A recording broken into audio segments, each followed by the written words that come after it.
Hello girls, eyebrow থ্রেডের জন্য এসব ইনগ্রিডিয়েন্টস আমি ইউজ করছি। অ্যাট ফার্স্ট 20 ইঞ্চিসের মতো একটি হার্ড থ্রেড নিতে হবে। দেন ডাবল করে থ্রেডটি নিয়ে একটি সিজার দিয়ে কাট করে এভাবে জাস্ট অ্যাডজাস্ট করতে হবে।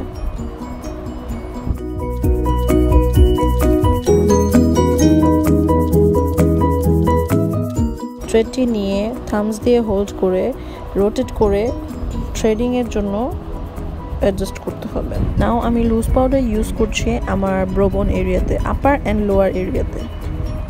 গার্লস, ঠিক এইভাবেই আইব্রোজ থ্রেডিং করতে হবে আর মেনটেন করতে হবে আইব্রোর সাইজটা। তো সাইজটা তো যদি তোমরা মেনটেন করতে পারো তাহলে খুব সুন্দরভাবে থ্রেড করতে পারবে।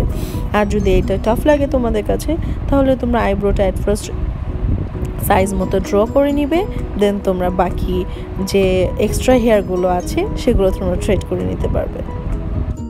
মনে রাখতে হবে ওয়েন তোমরা আপার আইব্রো যখন থ্রেডিং করবে তখন সাথে তোমাদের ফরহেডটাও ক্লিন করতে হবে, ইভেন কি দুই আইব্রোজের মাঝখানটাও ক্লিন করতে হবে, তা না হলে সেটিং ভালো মতো হবে না।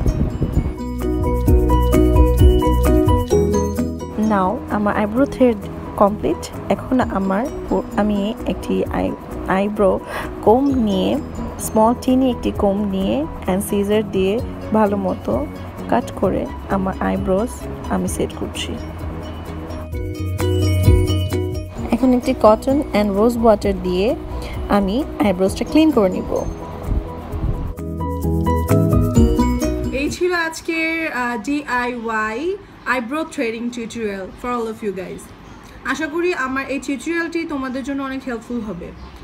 আর যারা আমার মতো লেজি আছো, যারা জব করছো, হাউসওয়াইফ আছো, যারা টাইম পাচ্ছ না পার্লারে গিয়ে আইব্রোজ প্লক করার, সো তারা তোমরা ইজিলিভাবে বাসায় বসে এভাবেই এই প্রসেসে, যে প্রসেসটা আমি তোমাদের দেখিয়েছি এই প্রসেসেই তোমরা ইজিলিভাবে বাসায় বসে আইব্রো প্লক করতে পারো। আজকে এ পর্যন্তই, আবার দেখা হবে আমার নেক্সট টিউটোরিয়ালে।